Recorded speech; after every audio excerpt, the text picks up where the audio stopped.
മുൻ കേരള സാങ്കേതിക സർവകലാശാല VC സിസ തോമസിന് പെൻഷനും കുടിശ്ശികയും നൽകാൻ ഉത്തരവ്. കേരള അഡ്മിനിസ്ട്രേറ്റീവ് ട്രൈബ്യൂണലിന്റേതാണ് ഉത്തരവ്. സംസ്ഥാന സർക്കാരും മുൻ കേരള ഗവർണർ ആരിഫ് മുഹമ്മദ് ഖാനും തമ്മിലുള്ള പോരാട്ടത്തിനിടെയായിരുന്നു സിസ തോമസിനെ KTU-VC ആയി ഗവർണർ നിയമിച്ചത്.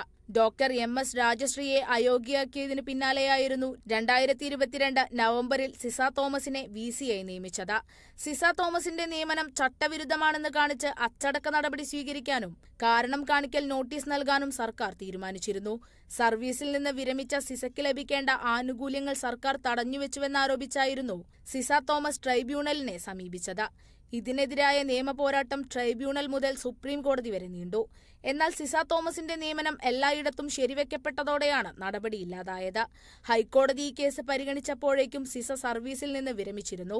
എന്നാൽ സർവീസിൽ നിന്ന് വിരമിച്ച ശേഷവും സിസയ്ക്ക് പെൻഷനോ മറ്റ് ആനുകൂല്യങ്ങളോ ലഭിച്ചില്ല. ഇതിനെതിരെ സിസ തോമസ് വിവരാവകാശ നിയമപ്രകാരം സർക്കാരിനെ സമീപിച്ചപ്പോഴാണ് ഹൈക്കോടതി വിധിക്കെതിരെ സർക്കാർ സുപ്രീം കോടതിയിൽ അപ്പീൽ നൽകുന്ന കാര്യം വ്യക്തമാക്കിയത്.